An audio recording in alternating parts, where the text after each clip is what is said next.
What does a 20-foot tall, undead juggernaut famous for inting your top lane and a 1,000-year-old lolly have to do with each other? Neither have good win rates in solo lanes, and yet, when you put them together in the bot lane, they form a super strong duo that takes advantage of the surprising mathematical quirk in support items. On top of that, they're just so much fun to play together. Right off the bat, you may ask if I've been smoking crack when you heard this duo, and my answer is no more than usual. We have a few tricks to maximize the value we get out of these picks. I'll get to those later, but first, let's talk about how fun this lane is. There are some lanes that are good, but are not particularly fun to play. I'm looking at you, Ezreal and Soraka. But this lane starts off exciting, and it gets more fun as the game goes on. Imagine you were playing an ADC. Out of nowhere, over a wall, a Zoe Sleepy Trouble bubble flies in and starts putting you to sleep. Then a Sion starts charging his Q right on you, but you can't do anything about it. Your support attacks the Sion ineffectually. You fall asleep. Zoe jumps forward with a long-range paddle star which wakes you up, but with tremendous damage. But now, a fully charged Sion Q slams home and you are flung in the air and stunned. Then Sion detonates his shield on you, and then uses his E ability to shout at you like your mom when you forgot to take the chicken out of the freezer before she got home from work. At this point, if you, the ADC, aren't dead, you'll probably wish you were. I try to evaluate the lanes I come up with by how much I would hate to play against them, and this one is somewhere on the level of going out on a first date, and your date discovers you have head lice.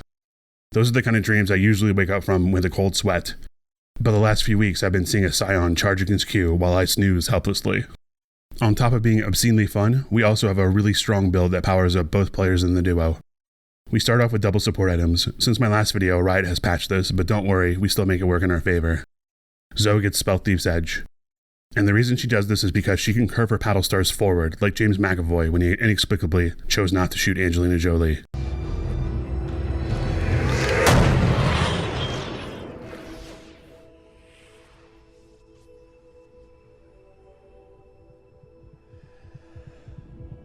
We're so used to seeing Zoe throw them backwards for extra damage, but she can actually throw them forward and then change their direction, making them nearly impossible to dodge. And you get 20 gold for doing this because of Spell Thieves. Sion may seem like a troll pick for support, but it's already not too bad in general. If you don't believe me, then just listen to Australia's ugliest league player tell you the same thing. Dude, Sion support's not troll, it's actually half decent. However, the thing that Sion misses out in support is that when you kill a minion with Sion, he gets bonus HP from his W. We fixed this problem by having Sion as more of a semi-support, because you are going to be taking about 30 to 40% of the farm. Since Zoe will be farming extra gold from her Spell Thieves, you will take some CS, which accelerates your build and gives you that juicy HP bonus, which we will be multiplying in several ways soon enough. Because Sion is free to take CS when needed, this actually makes life really easy for Zoe. If you have played her in the mid lane, first off, you're a degenerate and I don't like you at all. But secondly, have you ever been forced into farming like Chairman Mao was looking over your shoulder, when instead you just wish you could disappear from vision and try to force feed the enemy a chloroform rag over the wall? Well, with semi-support Zoe, you're free to disappear into the darkness and serve up Quaaludes on cooldown to every Sona walking by. It's really the best of both worlds. You get the income of carry Zoe, but the freedom of support Zoe. Really quickly, these videos take me about 60 hours to make, and that's not including the time testing out this stuff to find good ideas, but Algorithm Senpai refuses to notice me. If you like them as well, please hit the like button, which I think helps YouTube push them to the top of the queue for others. And if you aren't subscribed and you want to see more, please take off and nuke that subscribe button from orbit. It's the only way to be sure. Back to our fun lane. So, what does it lose to? It loses to you being stupid. I've been playing it for a little while now, and after a really rough learning curve, we become damn near unstoppable with it. If you decide to play this lane, you will end up in a situation where Zoe has put someone to sleep in a bad position, and you're going to be tempted to go and try and kill them. Don't. Putting them to sleep will often tempt you to try and capitalize, but sometimes it's just a bad idea. This lane does not do consistent DPS. It has an absolute burst of it up front and then very little. Sometimes walking up to charge a Q as Sion means you'll take too much damage from the other person. Take a look on screen, and you can see one time I extended too far and took too much damage due to greed. Once you get a feel for this, you'll really start improving. The nice thing about this lane compared to other off-meta lanes is that it has a ton of push. It's super hard for the enemy to build up a giant wave and crash it into your tower to dive you. Paddlestar has AoE damage, and all of Sion's abilities are AoE. So, if the lane doesn't feel good to you early, just let them push into you. You can catch any wave and push it back out quickly. And since you aren't fussed about who takes the CS, you can both just start blasting and let Karn decide who gets the killing blow. Let's say you do overcommit. The really nice thing is that always having a buddy to support Sion's passive means that you can turn a total ape decision into a 1-for-1 trade. Sometimes you'll even intentionally trade Scion's death to get a guaranteed kill. If you can kill the ADC, have the Scion Ghost take some CS, then Zoe quickly pushes the wave to the turret. That's a winner for you. But if you make a mistake, try to have Scion absorb the damage, because when he pulls his Tokyo Ghoul routine, it means the enemy bot lane has to run away. If they try to chase Zoe, you will kill one of them or both. If Zoe can grab an exhaust they used on you and put it on them, then they die. If she hits a bubble, they die. This lane trades really effectively, and it's hard for them to kill both of you. I've been sitting on one really cool fact that makes the Scion build so much better than top lane Scion, something I'm really excited to share with you guys. The core build involves 3 items: Frostfire Gauntlet, Titanic Hydra, and Vigilant Wardstone. Frostfire is a good tank mythic, and it makes your other legendary items give you 100 hit points. You want hit points. Titanic Hydra also gives you hit points and attack damage. But wait, it also converts your bonus health into attack damage, which works pretty well with our mythic, and the fact that Scion's passive gives him bonus HP. Now we're going to use that to turbocharge it with Vigilant Wardstone. If you watched my video on the 5 least used items in the game, you'll know how much I love Wardstone. Once you hit level 13, it multiplies 4 stats by 12%, but the one we care about most are bonus HP and bonus AD. So at this point, Scion should have a lot of bonus HP from his passive, his mythic, and Hydra. Then buy Wardstone, and it gives you 250 more HP. Then you multiply all that glorious health by 12%, but we aren't done yet, and at this point I'm fully tumescent. Then Hydra looks at your health and says, oh, I have more health to convert into AD, and it gets you more AD.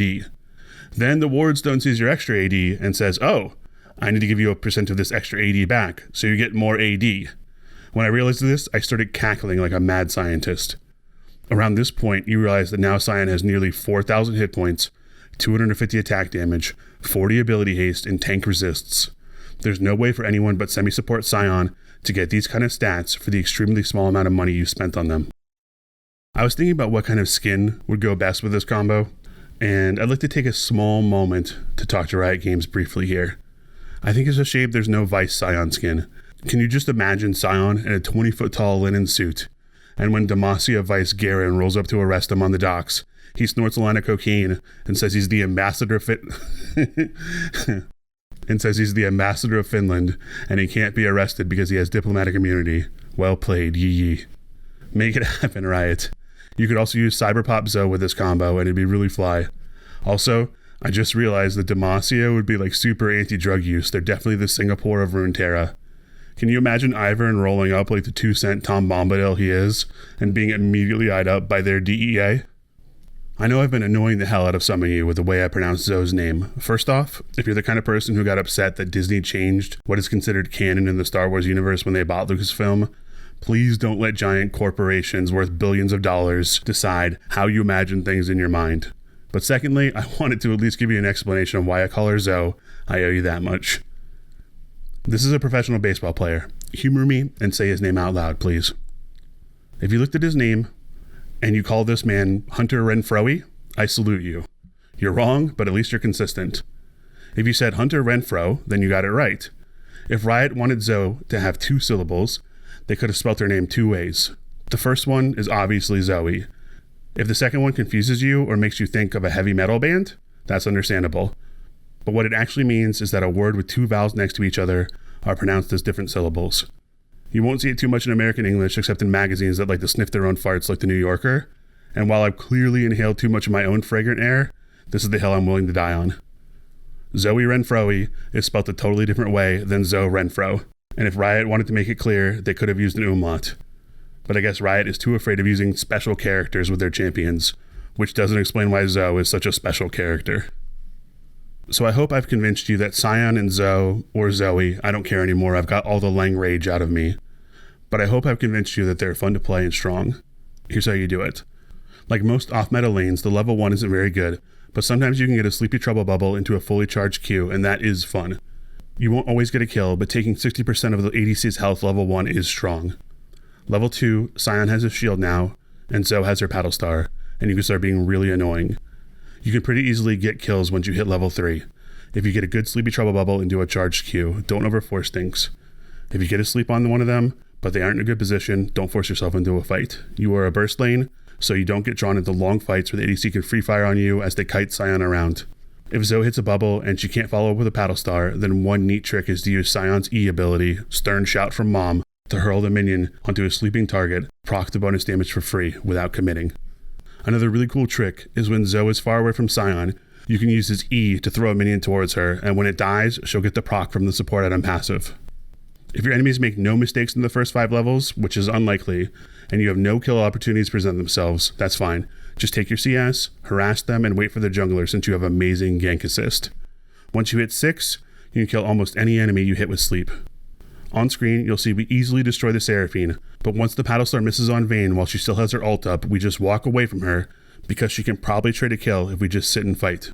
Instead, she happily obliges to chase us and walks into a charged Q in an easy death. Which brings up a good point.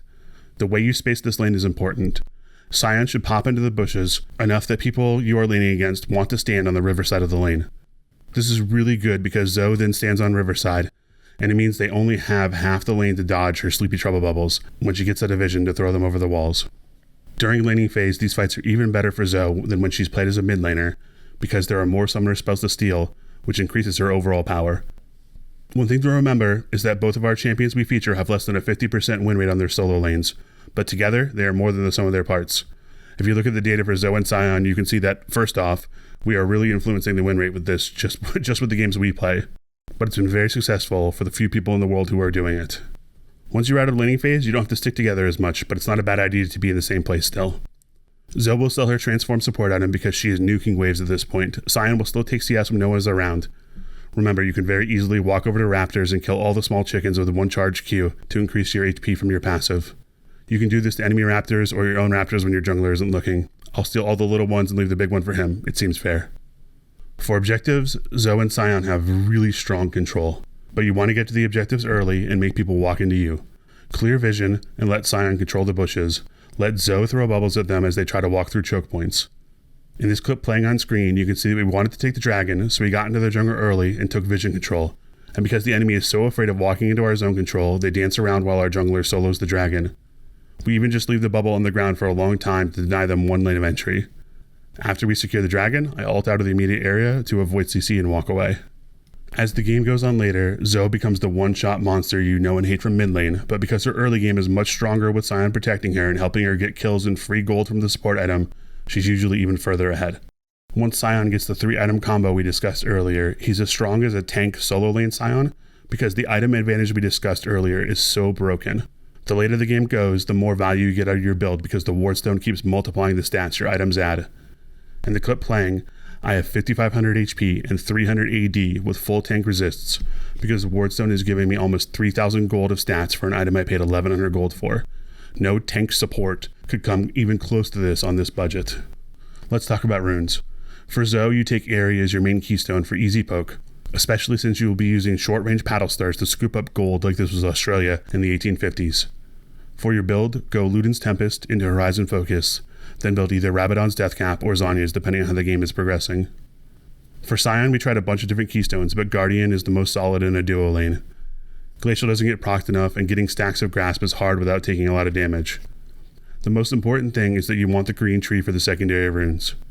Demolish lets you get 2 plates if you kill enemies and push the turret. Conditioning is a really nice rune, because it gives you both armor and magic resist after 12 minutes.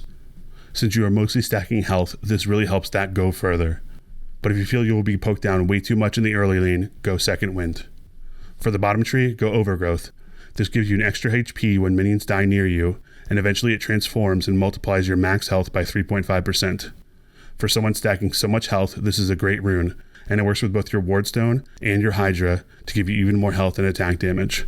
That said, if you are playing into a lane with a ton of really annoying CC like Morgana, I will switch it over to Unflinching for the tenacity. I really like to win, but I also want to do it while learning new things, putting out innovative new ideas, and trying new combos. When you go out there and try this combo on your first games, I hope I've made it easier for you, but you'll still have a lot to learn and you'll make some mistakes here and there. Don't worry about that. No one other than you is going to remember your rank 5 years from now. You will remember the good times you had with your friends, and to me, putting people to sleep and then ramming into them at top speed is something I won't forget anytime soon, which is why I cackle like a villain when I think about it.